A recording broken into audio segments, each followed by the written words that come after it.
स्वागत है एक बार फिर से आपका आवाज़ अड्डा में। और आज बातचीत हो रही है इकॉनमी की और तरह तरह के अननोन फियर्स की हम लोग चर्चा कर रहे हैं। नोन फियर्स की मैक्रो इकोनॉमिक इंडिकेटर्स को हम लोग एनालाइज करने की कोशिश कर रहे हैं कि असली पिक्चर क्या है।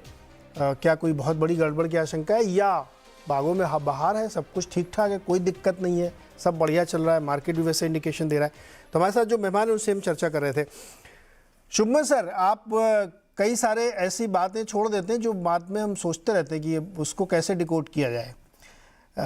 आपने ऐसे ऐसे पॉइंट्स रखे हैं जो मुश्किल के लिए खड़ा करते हैं। मुझे ये बताइए कि आपका सबसे बड़ा डर क्या है? करेंसी है, क्रूड है, या डेट है बहुत ज़्यादा, या एम्प्लॉयमेंट नहीं जनरेट हो रहा उस तरीके से, आईटी कंपनीज अब अपॉइंटमेंट फ्रीज कर रही हैं, क्या है डर आपका? मुझे इस वक्त भारतीय अर्थव्यवस्था में इमीडिएटली अंदर से आने वाला कोई इंटरनल क्राइसिस नजर नहीं आ रहा है। क्राइसिस जो है वो सारे सामने हैं, जिनका आपने अभी लिस्ट दिया। महंगाई, अनएम्प्लॉयमेंट, करंट अकाउंट डेफिसिट का बढ़ना, ये सारे नोन डेविल्स हैं। अननोन डेविल्स जैसे हमारे पिछले बार एक बार हुआ था IL&FS का, ये उसके पहले 2012-13 में हमारा जो सडनली फॉरेन एक्सचेंज क्राइसिस का आया था। इन सब चीजों का इस बारी बहुत टटोलने के बाद भी उस तरह का रिस्क नहीं आ रहा है।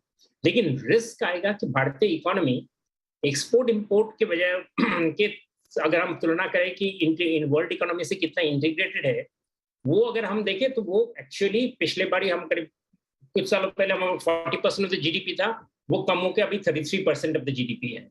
यानी कि हम इन वर्ल्ड इकोनॉमी से थोड़ा कम जुड़े हैं अगर एक्सपोर्ट इंपोर्ट के हिसाब से देखें।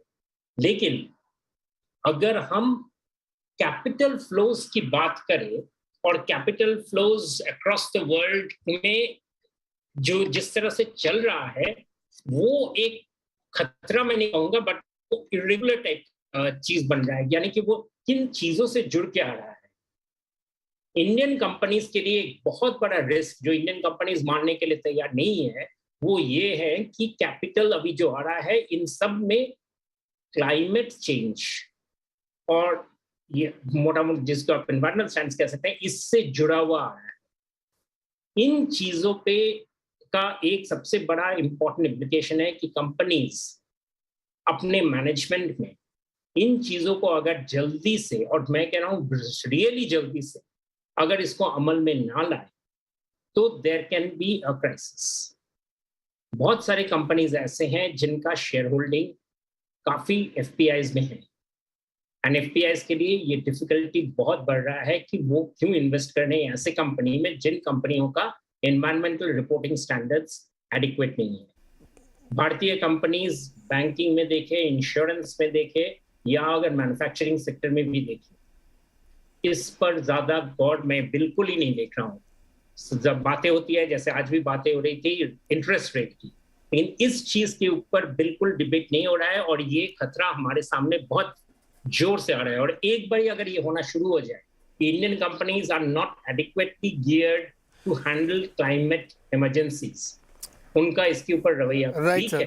शुभमन सर, आपने जो पॉइंट रखा ना ESG कंप्लायंस वाला, ये बहुत इंपॉर्टेंट है। इस पे इंडियन सिनेरियो में बिल्कुल चर्चा नहीं होती, ये बात बिल्कुल सही है। और अभी इसको एकदम लोग लाइटली ले रहे हैं, अलग अलग इश्यूज़ पे बात होती है, लेकिन बहुत सारे ग्लोबल फंड हैं जो ESG कंप्लायंस कंपनी में ही पैसे लगाएंगे, उनके शेयर होल्डर्स का प्रेशर है। तो अगर ये बहुत ज़्यादा तूल पकड़ेगा तो वाकई बहुत दिक्कत हो जाएगी। इस पर हम लोग किसी दिन अलग से एक आवाज़ अड्डा करेंगे कि ESG compliance is getting to big challenge for India and whole economy. लेकिन दीवान सर, वापस आते हैं अपने एजेंडे पे। प्राइवेट इन्वेस्टमेंट नहीं हो रहा है सर, हम लोग गवर्नमेंट एक्सपेंडिचर पे भरोसे पे हैं। एक दूसरा, एक केवल रेफरेंस के लिए बता रहा हूँ, अनुराग आप ध्यान दीजिएगा। सारे दुनिया में सब जगह अपनी अपनी कंपनीज को बढ़ावा देने के लिए, जैसे भारत में PLI स्कीम चलाई गई, खूब पैसे बांटे गए, चिप कंपनीज को प्रमोट करने के लिए बहुत पैसे दिए गए। अमेरिका ने भी वहाँ बिलियंस ऑफ डॉलर दिलाए चिप कंपनीज के लिए, कानून पास करके दे दिया। हमको ऐसा लगता है कि शायद हम ये सब काम करके चाइना का सब्स्टिट्यूट कर लेंगे, वियतनाम का सब्स्टिट्यूट कर लेंगे, लेकिन जो बड़ी बड़ी कंट्रीज हैं उन्होंने हमसे ज़्यादा 10-10 गुना ज़्यादा कर रखा है। चिंता, डर है इस बात का कि हमको सिर्फ हम इस मुगालते में कि हमारी PLI स्कीम कमाल कर देगी। नीरज भाई देखिए, इसको देखने के दो तरीके हैं।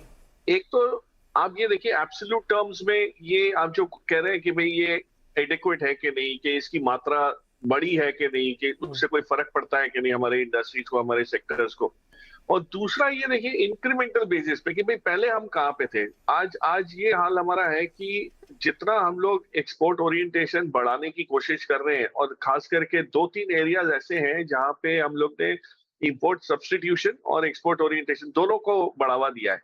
फॉर एग्जांपल आप डिफेंस में देखिए, कब आपने सुना था कि डिफेंस में यूएस का कोई नेवल शिप हमारे यहाँ के रिपेयर हो रहा है, एल&टी जैसी कंपनी के जरिए रिपेयरिंग उसका हो रहा है।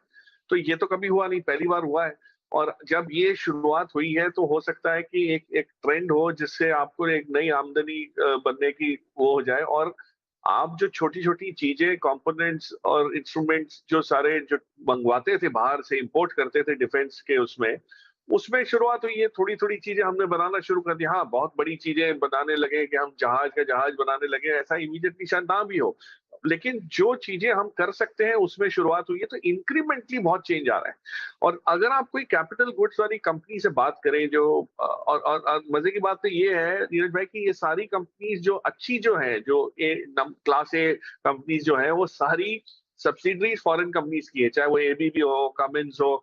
अब इस टाइप की कंपनी सीमेंस है, शाफलर है, तो ये सब कंपनीज की यहाँ की जो सब्सिडरी से अब बात करें तो आपको अंदाजा लगेगा कि ये लोग यहाँ को इसको बेस बना के एक्सपोर्ट ओरिएंटेशन इनका इतना मजबूत हो चुका है पिछले 1-1.5-2 साल में, दैट उनकी सप्लाई चेन में, ग्लोबल सप्लाई चेन में जहां हम कहीं नहीं फिट होते थे, हमारा कहीं जिक्र नहीं होता था, वहां भी आज हमारा एक रोल शुरू हो गया, एक इम्पोर्टेंस शुरू हो गई है। तो ये जो तवज्जो मिल रहा है इन चीजों को, कैपिटल गुड्स में, इंजीनियरिंग में, ये एरियाज हमारे लिए बहुत बहुत नाजुक वो ग्रोथ वाले एरियाज हैं, बहुत जरूरी है। तो हाँ, विश्व के बाकी बाजारों के कंपैरिजन में हम लोग छोटे हैं इन टर्म्स ऑफ दैट, जो क्वांटम है एक्सपोर्ट्स का, लेकिन आप जहां थे वहां से देखिए कहाँ है। और अगर अगर हमारी जो सबसे बड़ी, हमारा जो पलड़ा भारी कहाँ है, हमारा एसएमई की ताकत है हमारी, ठीक है, जो जो अनऑर्गेनाइज हुआ करती थी, डीमोनेटाइजेशन जीएसटी के बाद वहां पे बहुत काफी मजबूत उसे एक ऑर्गेनाइजेशनल वो आपको एलिमेंट दिखा है। अगर ये वाली जो सेगमेंट में पर्कुलेट होना शुरू जिस दिन करेगा तो हिंदुस्तान का हुलिया बदल जाएगा। आपके पड़ोस में रहने वाला बंदा भी जो छोटी फैक्ट्री चलाता है कहीं जहांगीरपुरी में, दिल्ली में बैठ के, या कहीं नारायणा में बैठ के, वो भी कुछ ना कुछ कंपोनेंट ऐसा बनाने लगेगा जो कहीं ग्लोबल वैल्यू चेन में पार्टिसिपेट करता है। तो उसके लिए क्वालिटी इंप्रूवमेंट, स्किल डेवलपमेंट, कई चीजें मतलब आएंगी। ये नहीं मैं कह रहा कि ये बहुत जल्दी हो जाएगा, लेकिन दिशा सही है। और ये जो पीएलआई स्कीम है, ये ट्रिगर है। इसने किया है कि सबको एक हिम्मत दे दी कि भाई ये बढ़ावा दे दिया कि ये चीज आप बनाइए, आपको इसमें एटलीस्ट इंसेंटिवाइजेशन मिल रहा है, तो एक आपको मार्जिन अश्योरेंस या रेवेन्यू ग्रोथ अश्योरेंस मिलना शुरू हो जाता है। इनफैक्ट पीएलआई स्कीम में जो कंपनीज हैं उनको अगर आप बात करेंगे, जो बड़ी बड़ी कंपनी जो जैसे डिक्सन विक्सन जो बना के भेज रही है, वो भी बताएंगे कि मार्जिन में कोई फर्क नहीं पड़ता, क्योंकि सामने वाले को ही पता है आपको इंसेंटिव मिल रहा है, तो वो भी निचोड़ लेता है। लेकिन आपका पार्टिसिपेशन शुरू हो गया है। तो कहीं ना कहीं ये केमिकल्स में, ऑटो एंसिलरी में, इंजीनियरिंग में, डिफेंस में, हम जिन जिन क्षेत्रों में पहल कर रहे हैं, मुझे लगता है कहीं ना कहीं आपको इसका असर आपको लॉन्ग टर्म बेसिस पे जरूर दिखेगा। और जैसे आपने कहा, हम लोग तो बुलिश ही रहते हैं, तो सेक्टर चेंज हो रहे हैं, ढूंढ रहे हैं हम लोग इंट्रा सेक्टर जो चेंजेस है उसके तरफ बढ़ावा उसी तरफ है, झुकाव उसी तरफ है, लेकिन नए नए सेक्टर्स डेफिनेटली पार्टिसिपेट करेंगे उस हिसाब से। आप बाइंग कर रहे हैं क्या अभी, कि अभी थोड़ा इंतजार कर रहे हैं? बिल्कुल बिल्कुल, मैं वही तो कह रहा हूँ, आपको हर नए सेक्टर में इस टाइप की एक्साइटमेंट दिखेगी, और नए सेक्टर्स में नई कंपनी समझने के लिए मिल जाएंगी। तो मौके तो सब है, पुराने कंपनीज के नाम चेंज हो जाएंगे, नए कंपनीज आ जाएंगी, और क्या होगा पोर्टफोलियो।